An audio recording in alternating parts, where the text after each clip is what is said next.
I finally saw the movie. I finally saw Venom 2 Let There Be Carnage, and my review is next. Welcome to Escaping the Echo Chamber. So I saw it. Make sure you stay to the end of the video because after reviewing the movie, I'm going to discuss some predictions, some very important predictions for what's coming next. Now, I'm going to talk about the good, the bad, and what could have been. And I'm surprised. I'm surprised that there actually was good. Everything I had heard about the movie, the things that I had seen about, like details I had seen, not even about the quality of the movie, just about how the movie was structured, had me just livid and had me thinking that there was nothing going to be good about this movie. But I did actually like some things. First things first, I like how it started. I liked how it started by establishing a prior relationship between Cletus and Francis. That's not in the comic book. And that actually created some depth, some more reason behind why these two got together. And so it created a stronger connection between them, which I think was a really good thing. And I think it worked. And I think it could have worked better had the movie been better. But that aspect, I like that they established. Carnage. Carnage looked great. Just hands down. Got to give the effects guys super credit. He looked great. I liked his voice. He didn't talk a lot, but when he did, I liked Carnage's voice. That was always something I wondered. How is Carnage going to sound? And that's an artistic decision.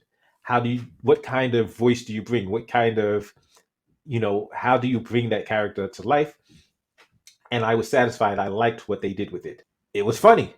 Now that's this one quality is something that's also going to be in the bad, but it was funny and it was intending to be. It was intended to be funny, and there was humor, and the humor what made you chuckle.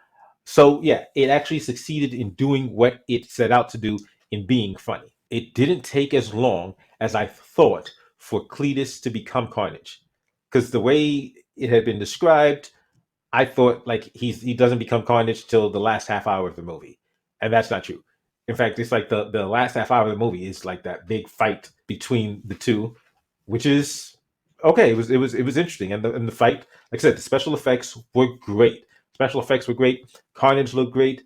Venom looked great, and Woody Harrelson's performance as Cletus was pretty decent. Pretty decent. Let's talk about the bad.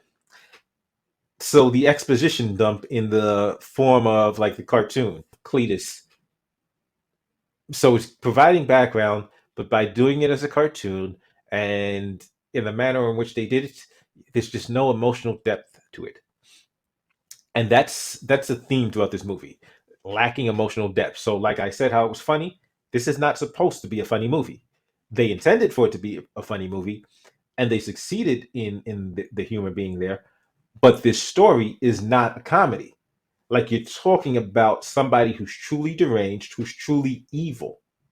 Like that's not something that you should be taking lightly, and that's not something that like I really don't think this subject matter is done justice by being so like, oh yeah, let's do this campy version of this.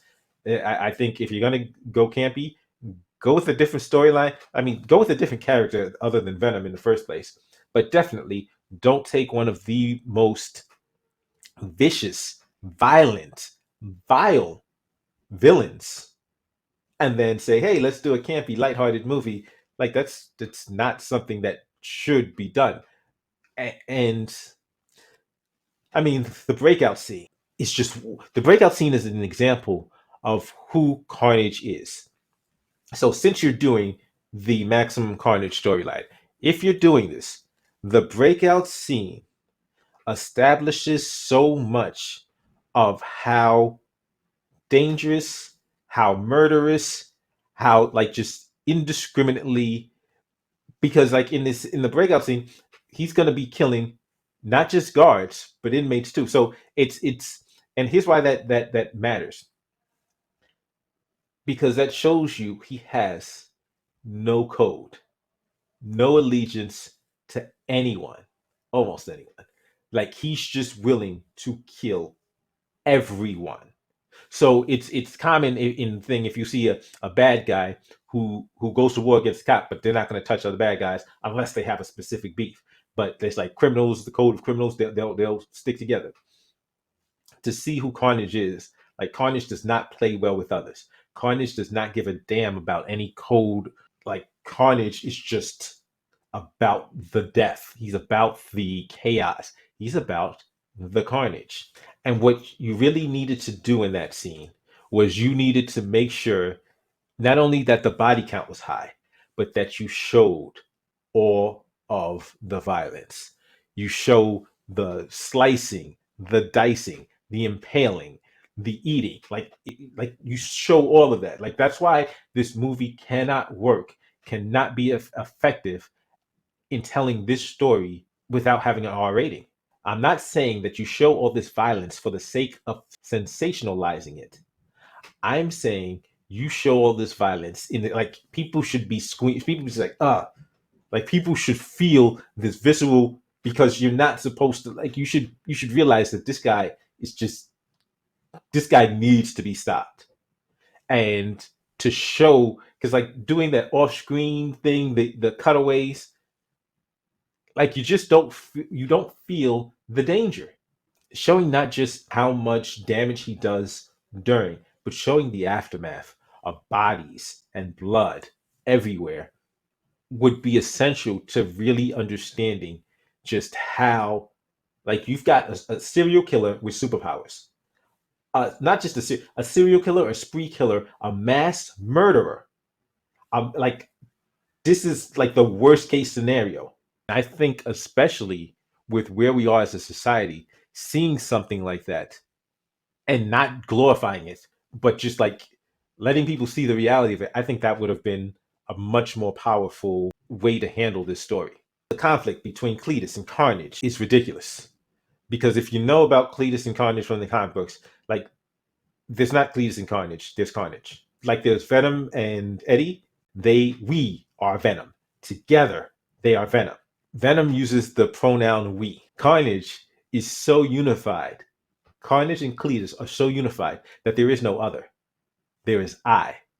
So whereas Venom used the pronoun we, Carnage is I am Carnage. And that what was and so they completely did a 180 in making Cletus and Carnage beefing with each other. That was just absurd. It completely defies who the character is. Like I said, the humor, which even though intended, should not have been in this movie. Shriek's voice. I like Naomi Harris as Shriek, but her voice at sometimes it was pretty good. Then other times it was like, what? Like what is she doing with the like she's it was like she was losing what she was trying to do with her voice at times. It's kind of distracting. The plan of having the wedding in the abandoned cathedral is absurd. And there's no danger. There's no danger. There's no reason to care as to let's stop him. So like it's the funny part when he goes it's a red one. Okay, let's just we never liked Anne anyway. Let's get out of here. We're gone. Have a nice wedding. That was funny, but like that really did just tell you like that was the crux of it. Like, okay, yeah, you really could have just left and just let them get married because it was at this point they'd already done damage and they're just there. There were no serious stakes except for Anne, especially with the flippancy, with the constant jokes.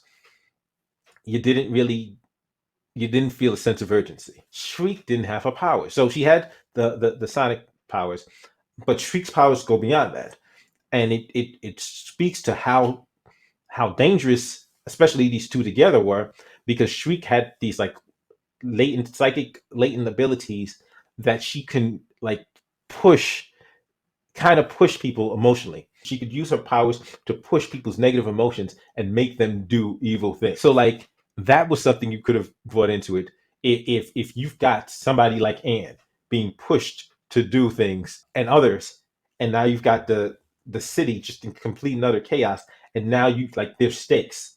If you've got regular people murdering people or about to murder people, going crazy, coming after, like just doing all kinds of things, like okay, we got to stop this guy. We got to stop both of these two because there's actual stakes now. That was completely missing. Carnage taking Anne to the top of the roof. And, okay, he says, "I want you to watch her die," and then Takes her and goes up to, why didn't you just kill her? Venom's right here, Anne's right here, and instead of letting Venom watch you kill Anne or Eddie, and you then start going up to the top of the roof. Like, what? And then, which leads to another part which just blows the mind of Shriek then saying, you're doing too much. You're doing too, like, Shriek?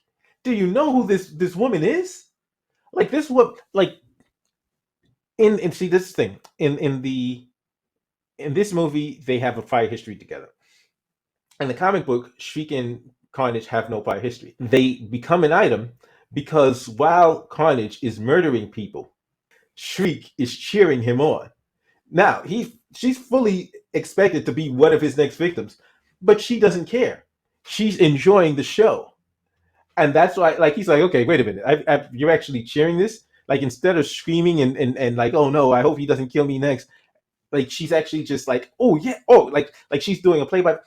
So she is just as, if not more, demented. Like, these two, like, they're truly evil people, and that's completely, like, you've completely ripped out the core of these characters. Like, there's like, you're not supposed to be like, it's not about with these people. It's not even about redeeming. These people want to cause carnage, and I gotta use it. They that's what they don't want to. They just wreak havoc. And Shriek in particular, her powers, and it speaks to who she is as a person, just bringing out the worst in people. Literally, like, that's her powers. Her psychic powers are to bring out the worst in people, and she is the worst version of herself. And so to see her there, be like, oh baby, this is too much. What? Like, if you're gonna do that, just do a different story. If you couldn't handle these characters, then you shouldn't have done a movie about these characters. And then you've got they're not a match, we are. And it's like, what? Like, have you read the comics? Do you know, like, if anything, the entire Eddie and Venom beef and constant, that's Spider-Man, that's Peter Parker and the symbiote. That's where the beef is. Venom and Eddie Brock, they get along great. They boom, we, they're a team. We, as close as they become, Cletus and Carnage are just even closer. Are just like, so, like, it's like Carnage is literally part of Cletus's blood. He bonds with Cletus's blood. So they gutted the core of who these characters are, and that was really disappointing. Now, let's talk about what could have been. You start with Cletus, and that part that they changed from comics, I think it worked, and I think you could have made it work even better. Boom. So you have Cletus and Francis. They are split apart, young lovers in love, both deranged, both in both, horrible people already, but they are united in how bad they are. Like, that's that's the core of their union, their love for each other, if you can use that word. So these two are split apart. Cletus winds up becoming a serial killer. Like, this is what the movie should have been: him actually as Cletus Cassidy killing people, getting to see Cletus Cassidy in action, getting to see Cletus Cassidy without the symbiote. Think about that. Getting to see him without the symbiote, to get a sense and to get that dread of how scary it's going to be to see this man gain superpowers. Seeing him get arrested, go to jail, prison. Eddie Brock wind up getting locked up for some reason, and these two in a cell together, and boom, Cletus winds up becoming Carnage, and now Eddie has to stop him. Venom has to stop Cletus Cassidy. At that point, you have an opportunity because Sony has the rights to the entire Spider-Man universe. Even though you don't want to you're not going to bring in Tom Holland and Peter Parker, because in this universe there is no Spider-Man, which would make sense why Venom doesn't have the Spider in his chest and why Venom exists without having first been Spider-Man, without the symbiote first merging with Spider-Man. Let him be chasing Carnage wreaking havoc, and then he gets help in the form of Spider-Woman. Spider-Woman, Gwen Stacy, because Peter Parker never became Spider-Man in this universe. Gwen Stacy did. So now you have Spider-Gwen and wind up helping Venom take down Carnage. That would, and of course, Spider-Gwen played by Emma Stone. That would have been phenomenal. I mean, you would have had, and you keep that on the wraps. Boom, spring that on people where she shows up. Spider-Gwen helps Venom take down Carnage. Boom, they take him down, and now that he's superpowered, they have to lock him away in Ravencroft.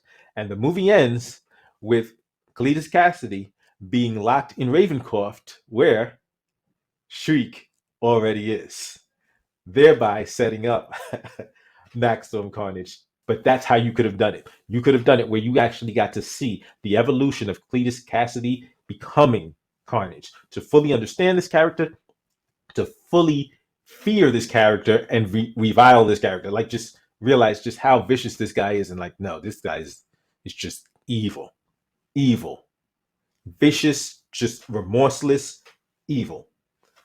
And then end with those two being reunited in Ravencroft. The after credit scene with Venom switching over to Tom Holland's No Way Home universe. And then, of course, if Venom does, there's always the thing that, wait a minute, did Spider-Gwen too? So now you already have, like, you've already set up something so interesting for No Way Home, and you still have potential to do so much more with the Venom universe going forward, independent of the MCU. But they didn't do that. They did it this way. They brought one of the most vicious villains and just completely gutted the character. Two of the most vicious, one of the most vicious teams, most vicious and violent storylines, and they just completely gutted it of its scope. That's like taking Infinity War and doing it in one movie. Not even doing it in one movie, just doing it in half an hour or something. Doing it like in an episode or something. Like, think about how big this story is, and they condensed it into an hour and a half and just rushed everything. And that was the problem. It's almost as if Sony hasn't learned any of the lessons that DC should have learned in rushing their Justice League thing. Instead of just saying, hey, we've got time. Like, we don't need to make Maximum Carnage in 2 movies, in Venom and then Maximum Carnage. But we could have taken our time. We could have developed characters, and for some reason they just rushed things. Now, I wanted to tell the last thing to end this video with is watching the end credit scene.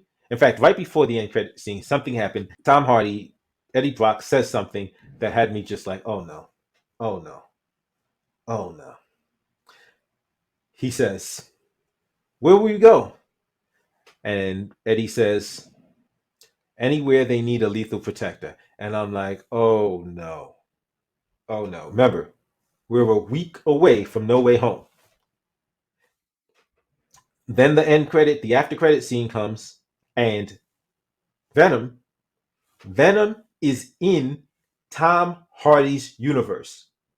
Everything else aside, Venom is in Tom Hardy. Like I don't think people were like all excited because that meant they were thinking, oh yeah, that means they're gonna meet in the future. They're gonna at some point they're gonna have right now as No Way Home is starting, as No Way Home comes into the theaters next week, Venom is in that universe. You've got J. Jonah Jameson on screen. Everybody, this is Spider-Man. Peter Parker is Spider-Man. So at the beginning of the movie, Venom is already in. Okay, so maybe it's not the beginning, but at the point where Strange does his spell, Venom is in that universe. We haven't seen Venom in any of the trailers. So what does that tell you? Like, before we saw the Lizard, before we saw Electro, before we saw Sandman, before we saw Green Goblin, before we saw Doc Ock, we knew Venom was in that universe. Where is he in the previews? You remember Venom, Lizard getting punched? I have this bad feeling, this sinking feeling in the pit of my stomach that Andrew Garfield may have been telling the truth. I have this very bad feeling that Andrew Garfield may have been telling the truth, and there will be no Tobey Maguire, there will be no Andrew Garfield in this movie. And if that's the case, I mean, no matter how good this movie is, it's trash. No matter how good this movie is, it's trash. If there is no Andrew Garfield, if there is no Tobey Maguire, this movie is trash. No Way Home is trash if they're not in it. I don't care if Venom's in it. And Venom's in it. Venom's in it. Venom's in it. Venom is like we see at the very end of Let There Be Carnage. Venom is in Tom Holland's universe. We know that. We knew Venom was there before we knew any of the other five were. And everything. So you may say, "Oh, well, that means he could be one of the Sinister Six." Everything they've done about this Venom has been to make both the symbiote and Eddie Brock not an anti-hero, a complete hero. A complete hero, not an anti-hero. There's nothing anti-hero about Venom. He hasn't done anything wrong. Everything he's doing is the good guy stuff. He's not one of the Sinister Six. Venom is going to be fighting alongside Spider-Man, and I have the feeling that that's who punches Lizard. I have the sinking feeling that the other two Spider-Man are not going to be in this movie.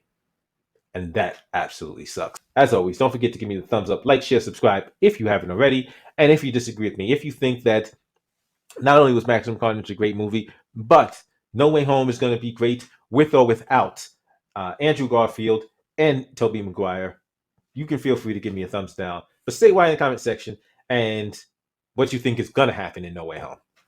I'll see you next time.